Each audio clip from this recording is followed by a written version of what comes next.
Welcome to today's lesson. हम लोग जो है एनवायरमेंटल साइंस का एनसीईआरटी का समरी कवर कर रहे हैं और जिसमें हम लोग लास्ट लेसन में फूड चेन कवर किए थे। इकोसिस्टम चल रहा है हमारा, इकोसिस्टम में जो है फूड चेन वाला पार्ट हम लोग कंप्लीट किए थे और फूड चेन में जो है different different successive trophic levels जो है हम लोग देखे थे और उसके हिसाब से जिसका जो फूड मतलब कंज्यूम करने का चॉइस रहता है उसके हिसाब से जो है हम लोग क्या हर्बीवोर क्या होता है, कार्निवोर क्या होता है एंड ओमनीवोर क्या होता है उसके बारे में हम लोग जाने थे।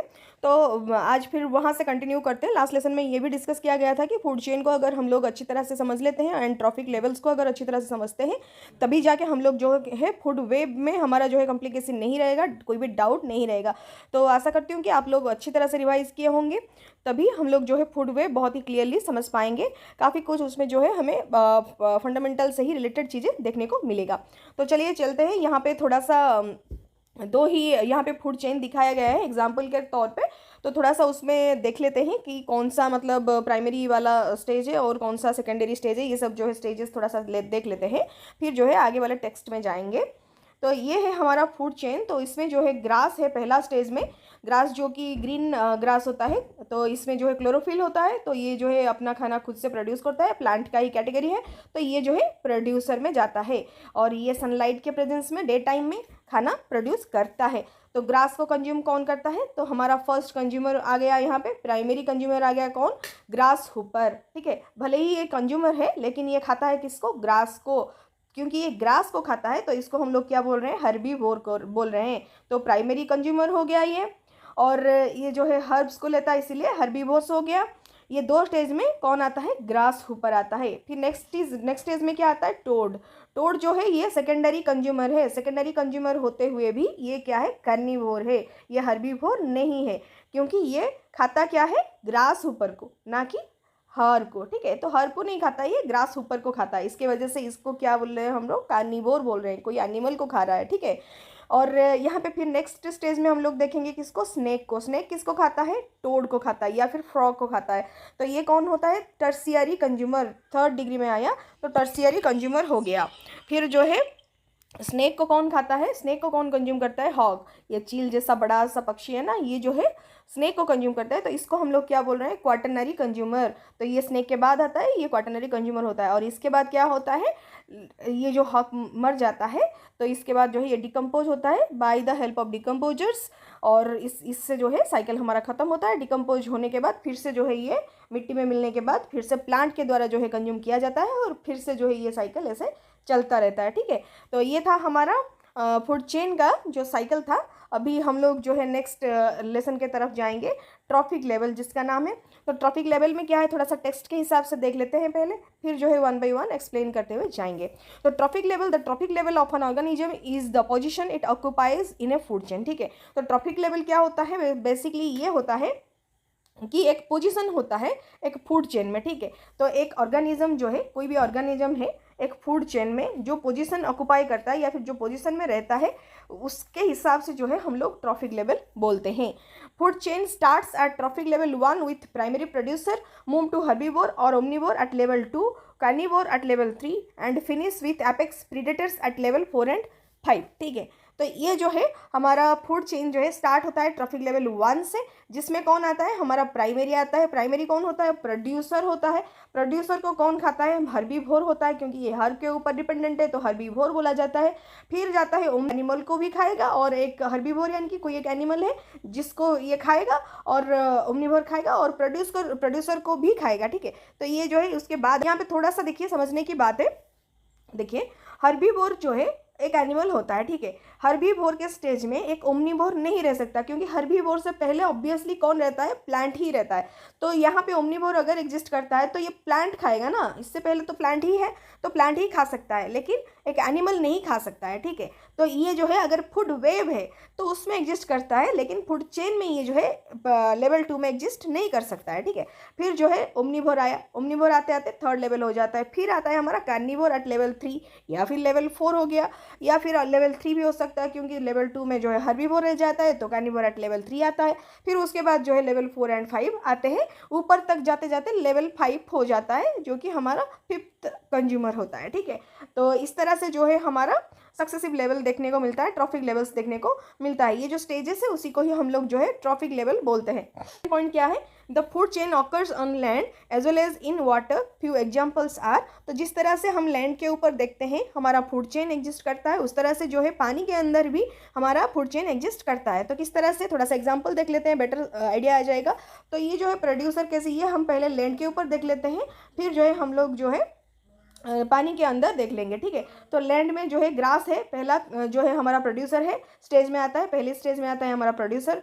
फिर उसको जो खाता है वो है ग्रास ऊपर, जो कि प्राइमरी कंज्यूमर हो गया। फिर स्नेक आया तो सेकेंडरी कंज्यूमर हुआ, स्नेक खाया किसको, ग्रास ऊपर को। फिर जो है स्नेक को कौन खाया, हॉक खाया, तो हॉक बन गया टर्शियरी कंज्यूमर, ठीक है। तो इस तरह से गया। फिर प्लांट होता है, प्लांट को कौन खाता है, इंसेक्ट खाता है, इंसेक्ट को कौन खाता है, प्रेडेटर इंसेक्ट वर्म खाता है, ठीक है। फिर जो है इंसेक्टिवोरस बर्ड्स जो है वो ये जो वर्म को खा लेते हैं। फिर जो है हॉक खा लेता है किसको, ये बर्ड को खा लेता है, ठीक है। आया और एक चेन आया, प्लांट होता है, प्लांट को कौन खाता है, रेबिट खाता है, रेबिट को कौन खाता है, फॉक्स खाता है, फॉक्स को कौन खाता है, फिर ओल्फ खा लेता है, ओल्फ को फिर कौन खाता है, टाइगर खाता है, ठीक है। तो इस तरह से जो है डिफरेंट डिफरेंट फूड चेन जो है हम लोग लैंड सरफेस के ऊपर जो है देख सकते हैं। तो सारे में जो है हमारा प्रोड्यूसर कौन होता है, ग्रीन ग्रास या फिर ग्रीन प्लांट्स, ये सब जो है हमारा प्राइमरी स्टेज में आते हैं और ये प्रोड्यूसर होते हैं, कंज्यूमर नहीं होते हैं। उसके बाद जो आता है ये कंज्यूमर होते हैं। जो भी है सारे स्टेजेस में सब कोई कंज्यूमर होते हैं, कोई ना कोई किसी के ऊपर जो है कंज्यूम करता है, लेकिन प्रोड्यूस कौन करता है, बस हमारा ग्रास एंड प्लांट्स, ठीक है। फिर आ गया हमारा क्या नेक्स्ट पॉइंट में, एक्वेटिक लाइफ वाला फूड चेन देखेंगे, यानी कि पानी के अंदर जो लाइफ एग्जिस्ट करता है उसके बारे में थोड़ा सा देखेंगे। In the aquatic food chain the phytoplankton is eaten by zooplankton, the zooplankton is eaten by fish and the fishes are eaten by seal, the predator seals are then eaten by shark, ठीक है। तो ये होता है वहाँ का chain. तो phytoplankton जो है बहुत छोटे छोटे प्लांट्स होते हैं जो कि समंदर या फिर पानी, कोई भी मीठा पानी, खारा पानी किसी के अंदर भी पाया जा सकता है। तो ये जो प्लांट का जो छोटे छोटे एकदम वेराइटीज़ हम लोग देख सकते हैं, ये जो है फाइटोप्लैंक्टन होते हैं जो कि प्रोड्यूसर होते हैं पानी के अंदर। और इसको कौन लेता है, जू प्लैंक्टन लेता है। जू प्लैंक्टन यानी कि बहुत छोटे छोटे कीड़े जैसे होते हैं जो कि इस फाइटोप्लैंक्टन को लेते हैं, जू प्लैंक्टन्स। और इसको कौन खाता है, फिश खाता है। जो जू प्लैंक्टन होता है फिश खाता है इसको। फिर फिश जो है छोटे बड़े फिश को कौन खा लेता है, सील खा लेता है। सील को फिर कौन खाता है, शार्क खा लेता है, ठीक है। तो इस तरह से जो है ये साइकिल चलता है। फिर शार्क को कौन खाता है, शार्क को कोई नहीं खाता। शार्क जब मर जाता है तो उसको ये फिर डिकम्पोज होता है डिकम्पोजर्स के द्वारा, through then it again come to the phytoplankton stage, ठीक है। यानी कि ये जो है फिर इसका जो है डेड बॉडी डिकम्पोज हो जाने के बाद उसका जो भी रेसिड्यूज रहता है ये फाइटोप्लैंक्टन के द्वारा एब्जॉर्ब किया जाता है और फिर से जो है जू प्लैंक्टन से डिफरेंट डिफरेंट जो है हमारे स्टेजेस के थ्रू से जो है फिर से ट्रांसफर होने लगता है, ठीक है। तो ये हो गया हमारा एक्वाटिक लाइफ में फूड चेन। फिर जो है हम लोग देखने वाले हैं टेक्स्ट में क्या लिखा है, थोड़ा सा डिटेल में देख लेते हैं, फिर जो है हम नेक्स्ट पॉइंट की तरफ जाएंगे। The interdependence of the populations within a food chain helps to maintain the balance of plant and animal population within a community, ठीक है। तो ये जो है इंटरडिपेंडेंस होता है, कोई किसी के ऊपर जो है डिपेंडेंट है, तो इस ये जो इंटरडिपेंडेंस होता है पॉपुलेशंस का, इससे जो है हमारा फूड चेन में एक बैलेंस बना हुआ रहता है, ठीक है, बैलेंस रहता है।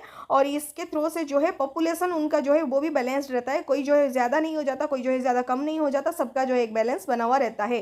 तो ऐसे होता है कि जैसे इतने टन का प्लांट खाने के लिए इतने फॉक्स चाहिए, इतने जो है रैबिट चाहिए, इतने रैबिट को खाने के लिए इतने वोल्फ चाहिए, इतने फॉक्स चाहिए, या फिर फॉक्स को खाने के लिए वोल्फ चाहिए। वो जो है एक उनका एक जो है लिमिट रहता है, उनका एक नंबर पर्टिकुलर फिक्स रहता है। तो उस हिसाब से जो है सारा अगर स्टेज कंफर्टेबली रहते हैं तभी जाके जो है ये बैलेंस बनाया हुआ रहता है। नहीं तो अगर रेबिट इतने नहीं होते तो ये प्लांट खाने वाले रेबिट नहीं रहेंगे तो प्लांट्स बहुत ज़्यादा बढ़ जाएंगे। प्लांट को तो वोल्फ डायरेक्ट जो है कंज्यूम नहीं करेगा, या फिर फॉक्स जो है डायरेक्ट कंज्यूम नहीं करेगा, क्योंकि ये लोग कार्निवोर होते हैं। तो प्लांट को खाएगा कौन, रेबिट, रेबिट को खाएगा फिर जो है फॉक्स खाएगा। तो उस हिसाब से जो है बैलेंस बना हुआ रहेगा, ठीक है। फिर जो आता है क्या है, for example where there are too many giraffes there will be insufficient trees and shrubs for them to eat. Many giraffes will starve and die. If there are fewer giraffes then food is available for the lions to eat and some lions will starve to death, ठीक है। तो ये क्या है, example दिया गया है कि जैसे कि किसी का अगर पॉपुलेशन कम रहता है, किसी का ज़्यादा रहता है, तो क्या उसमें डिफिकल्टीज आ सकता है। जैसे कि मान लीजिए कोई एक जगह है, पर्टिकुलर जगह है जहाँ पे बहुत सारे जिराफ पाए जाते हैं, ठीक है। तो अगर बहुत सारे जिराफ हो गए तो वहाँ पे क्या होगा, ट्रीज एंड श्रब्स जो भी होंगे, जिराफ्स जो कि खा लेंगे बहुत ज़्यादा। अगर जिराफ्स हो जाते हैं तो बहुत ज़्यादा ट्रीज और श्रब्स खा लेंगे, तो फिर वहाँ पे जो है कुछ दिनों के बाद जो है ट्रीज एंड श्रब्स जो है खत्म हो जाएगा। फिर उसके बाद क्या होगा, बहुत सारे जिराफ्स ऐसे होंगे कि भूखे जो है मरने लगेंगे, ठीक है, भूखा ही रहेंगे और मरने लगेंगे, क्योंकि खाना खत्म हो गया, बहुत ज़्यादा थे तो बहुत सारे खाना मतलब बहुत ज़्यादा ट्रीज एंड श्रब्स खा लिए, फिर जो है उनको जो है भूखा भूखा मरना पड़ेगा। उस हिसाब से अगर फ्यू जिराफ्स होते हैं किसी कहीं जगह पे, तो वहाँ पे जो सिंह होते हैं, जो लायंस होते हैं, उनके लिए जो है थोड़े ही जिराफ है तो उनको जो है लायंस खा लिए, खा लेने के बाद जो है और जिराफ नहीं है, ख़त्म हो गए। तो फिर मान लीजिए एग्जाम्पल के तौर पे दिया गया है, ऐसा नहीं कि जिराफ खत्म हो जाएंगे तो लायन ही मर जाएंगे, क्योंकि दूसरे जानवर भी तो होते हैं ना, लायन खा सकते हैं, लेकिन एग्जाम्पल के तौर पे दिया गया है। मान लीजिए ये जिराफ एक ही है प्रजाति वहीं पे मतलब फॉरेस्ट में, और लायन है, तो जिराफ खत्म हो गया तो लायन खाएंगे किसको, फिर जो है वो लोग भी भूखे मर जाएंगे, ठीक है। तो इस हिसाब से एग्जाम्पल दिया गया है। फिर क्या दिया गया है, when there are fewer lions, अगर फ्यूअर लायंस होते हैं और जिराफिक पॉपुलेशन क्या होता है फिर जो है एक्सप्लोड करने लगता है, यानी कि बहुत सडनली बढ़ने लगता है। अगर फ्यूअर लाइन्स होते हैं, बहुत कम लाइन्स होते हैं, तो जिराफिक पॉपुलेशन जो है एक्सप्लोड करने लगता है। अगर लाइन्स बहुत ज़्यादा हो जाते हैं तो जिराफिक पॉपुलेशन के ऊपर भी एक जो है खतरा हो जाता है। तो ये जो प्रीडेटर एंड प्रे होता है, इसका पॉपुलेशन जो है सही से रहना पड़ेगा। प्रीडेटर प्रे यानी कि जो खाता है एंड जिसको खाया जाता है, ठीक है, ये दोनों प्रीडेटर एंड प्रे का पॉपुलेशन जो है एक बैलेंस में रहना चाहिए, एक रिलेशन में होता है। किसी का अगर ज़्यादा हो गया तो कोई कम हो गया तो फिर जो है प्रॉब्लम हो सकता है, ठीक है। तो इस तरह से जो है ये एक बैलेंस बनाए रखता है इकोसिस्टम में। और फिर आगे देखेंगे क्या लिखा गया, कैरेक्टरिस्टिक्स क्या है हमारे फूड चेन का। It shows nutritive interaction between living organisms, ठीक है। तो पहला है न्यूट्रिटिव इंटरेक्शन होता है, यानी कि न्यूट्रिशन के बेसिस पे जो है लिविंग ऑर्गेनिजम्स के अंदर जो है ट्रांसफ़र होता है, एनर्जी एंड न्यूट्रिशन जो है ट्रांसफ़र होता है। फिर क्या होता है, there is it is always straight, ये सब हमेशा जो है सभी जगह पे जो है स्ट्रेट चलता है। और फूड वेब में जो है हम लोग देख सकते हैं बहुत सारे डिपेंडेंसी डिफरेंट एनिमल का देख सकते हैं, लेकिन हमेशा ये स्ट्रेट ही चलता है। देन फूड चेन कैसे, फूड चेन में हमेशा स्ट्रेट ही चलेगा, और फूड वेब में जो है हम लोग डिफरेंट डायरेक्शन में देख सकते हैं। लेकिन फूड चेन की बारी है, तो फूड चेन के बारे में बात हो रहा है, क्योंकि हम लोग फूड चेन के बारे में बात कर रहे हैं, तो इट इज़ ऑलवेज स्ट्रेट, ठीक है। Then there is a unidirectional flow of energy. और फूड चेन में क्या होता है, यहाँ पे जो है एनर्जी का फ्लो हमेशा यूनिडायरेक्शनल होता है, ठीक है, डबल डायरेक्शन में नहीं होता है। एनर्जी हमेशा यूनिडायरेक्शनल, एक ही डायरेक्शन में जो है फ्लो होते हुए जाता है, जैसे कि सन से आ गया प्रोड्यूसर के पास, प्रोड्यूसर से गया कंज्यूमर के पास, ठीक है। इस तरह से जो है ये यूनिडायरेक्शनल होता है। फिर से ऐसा रिपीट नहीं हो जाता है कि कंज्यूमर से प्रोड्यूसर आ गया, फिर प्रोड्यूसर से सन के पास आ गया, ऐसा नहीं होता है, ठीक है। सन से गया प्रोड्यूसर के पास, प्रोड्यूसर से कंज्यूमर के पास, ठीक है। फिर आया फोर्थ पॉइंट में, there are usually 3 to 4 trophic levels in a food chain. तो मेनली ऐसा ही होता है, एवरेज इन एन एवरेज, या फिर हम लोग कॉमनली देखेंगे तो फूड चेन में 3 to 4 ट्रॉफिक लेवल्स ही होते हैं। फिर फिफ्थ पॉइंट में आता है, organisms can occupy different position in different food chain, ठीक है। तो डिफरेंट फूड चेन अगर सेम एक एनिमल को अगर हम लोग देखते हैं, तो हो सकता है कि कोई एक फूड चेन में सेकंड स्टेज में है, तो कोई एक फूड चेन में वो टर्शियरी स्टेज में भी हो सकता है, कोई एक फूड चेन में एकदम लास्ट में भी हो सकता है, ये हो सकता है, ठीक है। और सिक्स्थ स्टेज में क्या, सिक्स्थ पॉइंट में क्या देखते हैं हम लोग, as per second law of thermodynamics, 80 to 90% of energy is lost as heat at each trophic level, ठीक है।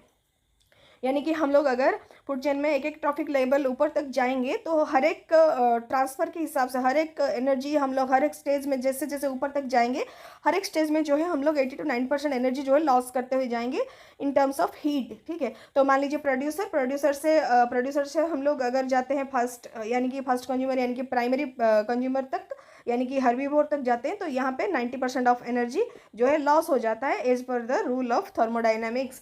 तो यहाँ पे ट्रांसफ़र कितना हुआ, 10% जो है आगे चला गया, ठीक है। तो किसका, यहाँ पे प्रोड्यूसर्स जितना प्रोड्यूस किए थे उसका 90% लॉस हो गया, बस 10% ही जो है आगे गया। फिर आगे वाले सेकेंडरी कंज्यूमर तक कितना जाएगा, ये जो 10% यहाँ पे आया था प्राइमरी कंज्यूमर तक, उसका जो है फिर से 90% लॉस हो जाएगा सेकेंडरी कंज्यूमर तक जाते जाते, एंड 10% का फिर से 10% जो है आगे वाले कंज्यूमर तक जाएगा। तो इस हिसाब से जो है एनर्जी का ट्रांसफ़र होता है। फिर जो है इंपॉर्टेंस ऑफ फूड चेन क्या है, it provides pathways for the passage of food it's energy in the ecosystem, ठीक है। तो ये जो है पाथवे प्रोवाइड करता है फूड एंड एनर्जी का, ठीक है। यानी कि इसी फूड चेन के थ्रू से जो है हमारे डिफरेंट लेयर तक जो है फूड एंड एनर्जी जो है ट्रांसफ़र होता है इकोसिस्टम में। फिर दूसरा पॉइंट क्या है, it provides information about living components of the ecosystem. बहुत सारे लिविंग कंपोनेंट के बारे में हमें इन्फॉर्मेशन भी मिलता है, क्योंकि डिपेंडेंसी देखते हैं तो हमें क्वेरीज होता है हमारे, मतलब हम क्यूरियस होते हैं कि ये किसको खाता है, ये किसको खाता है, ये कैसे जिंदा रहता है, तो इसको खाना क्या मिलता है। इस तरह से हम लोग जब सोचने लगते हैं तो हमें जो है बहुत सारी इन्फॉर्मेशन भी मिलता है। फिर जो है food chains indicate the interactions and interdependence among the different organisms, ठीक है। तो ऑब्वियसली फूड चेन के थ्रू से जो है हमें इंडिकेशन ये भी मिलता है कि इनका इंटरेक्शन क्या होता है, इंटरडिपेंडेंस भी पता चलता है डिफरेंट ऑर्गेनिजम्स का। फिर fourth point, it helps in identifying the effect of decrease और increase in the population at trophic level, ठीक है। तो फूड चेन से ही हमें पता चलता है तो कौन किसका पॉपुलेशन ज़्यादा हो रहा है, किसका पॉपुलेशन कम हो रहा है, क्योंकि मान लीजिए प्लांट्स बहुत ज़्यादा हो रहे हैं तो इससे पता चलता है कि हर्बीवोर की संख्या जो है कम होती जा रही है, और हर्बीवोर भी ज़्यादा हो रहे हैं और तो प्लांट की डेंसिटी जो है हमें कम देखने को मिलेगा। तो इस हिसाब से हम जो है आइडिया लगा सकते हैं। फिर जो फिफ्थ पॉइंट क्या है, if a non degradable chemical happens non-degradable chemical happens to enter a food chain at one level, it will undergo increase in concentration with the rise of trophic levels, biomagnification, ठीक है। तो non degradable chemical अगर कुछ भी आता है एक stage में कहीं पे भी फूड चेन में जो जो है अगर कोई भी लेवल में अगर एंट्री होता है तो ये कंसंट्रेशन इंक्रीज करता है किसका, ट्रॉफिक लेवल्स का। जो भी ट्रॉफिक लेवल्स जो है दूसरे तीसरे वाले स्टेज में होते हैं उनका जो है कंसंट्रेशन इंक्रीज होता है। इसको क्या बोला जाता है, बायो मैग्नीफिकेशन बोला जाता है। तो ये एक इंपॉर्टेंट पॉइंट है, ये हमें याद रखनी होगी, और ये जो है हमारा प्रीलिम्स पॉइंट ऑफ व्यू से भी बहुत ज़्यादा इंपॉर्टेंट बन जाता है। तो ये पॉइंट जो है बहुत अच्छे से हमें याद रखना होगा। क्या लिखा गया है, if a non degradable chemical happens to enter a food chain at one level it will undergo increase in concentration with rise of trophic levels, ठीक है। तो इसको क्या बोला जाता है, बायो मैग्निफिकेशन बोला जाता है। तो what is bio magnification, question में भी हैपन लाइक दिस। तो यहाँ तक जो है थोड़ा सा नोट कर लीजिए एंड जो है रिवाइज कर लीजिए। नेक्स्ट वाले लेसन में जो है हम लोग फूड वेब कवर करेंगे, और अगर कुछ डाउट है तो आप कमेंट करके पूछ सकते हैं। अगर अच्छा लग रहा है तो शेयर करना मत भूलिएगा। Thank you so much.